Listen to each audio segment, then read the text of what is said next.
सजा के अर्थियां बिछा के चिताएं, सांसों का वो सौदा करते हैं, हटाकर कफन की चादर, चैन की नींद वो सो जाते हैं। देश को बना के शमशान, सियासी महाराज वो रचाते हैं।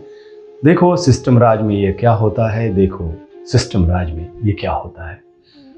शमशान पे सेंक की रोटियां, चुनावी थाल वो सजाता है।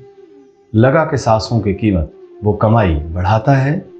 आंसुओं की नींव पर वो अपना ख्वाबगाह बनाता है। देखो सिस्टम राज में ये क्या होता है, देखो सिस्टम राज में ये क्या होता है।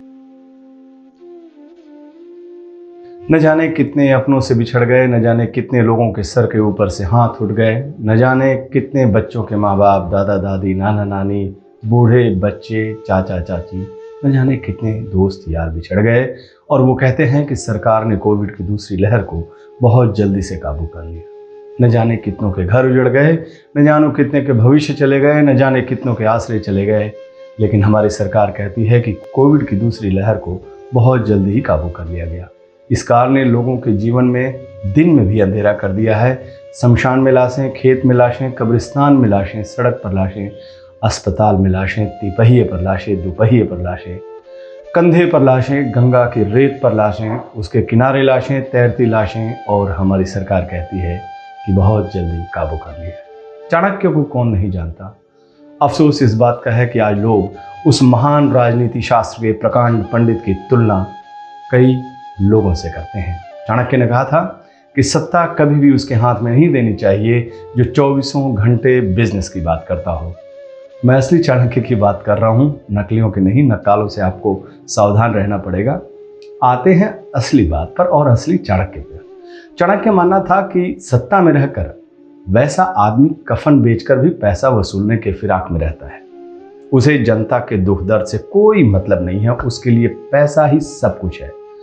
राजनीति सत्ता, सेवा और समर्पण का भाव है। अगर देखा जाए तो सच यही है। लेकिन कुछ राजनेता जनता के लिए दुख दर्द से हम और आम परेशान हो सकते हैं, उसको वो पैसे की कमाई के अवसर के तौर पर देखता है। अब तो आम बात सी हो गई है, आपदा में अवसर। वरिष्ठ कार्टूनिस्ट अहमद मालवी ने एक व्यंग्य चित्र के जरिए एक दृश्य उतारा है। दृश्य एक शमशान घाट का है, जहां जलती चिताओं के बीच एक माँ अपने मासूम का शव लेकर बिलख रही है, लेकिन सिस्टम अपनी वसूली को लेकर अडिग है। व्यंग्य चित्र के बोल देखिए। फालतू रोने पीटने से क्या होगा, इलाज से लेकर अंतिम संस्कार तक एज अप्लीकेबल जीएसटी तो चुकाना ही पड़ेगा। देश की इसी दर्दनाक तस्वीर पर राहुल गांधी ने कुछ दिन पहले कहा कि जनता के प्राण जाए पर पीएम की टैक्स वसूली न जाए।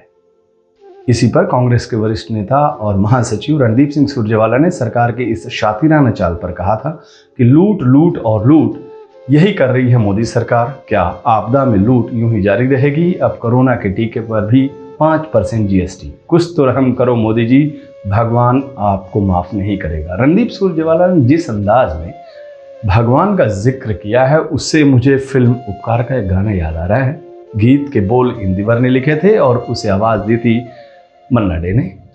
देते हैं भगवान को धोखा, इंसान को क्या छोड़ेंगे।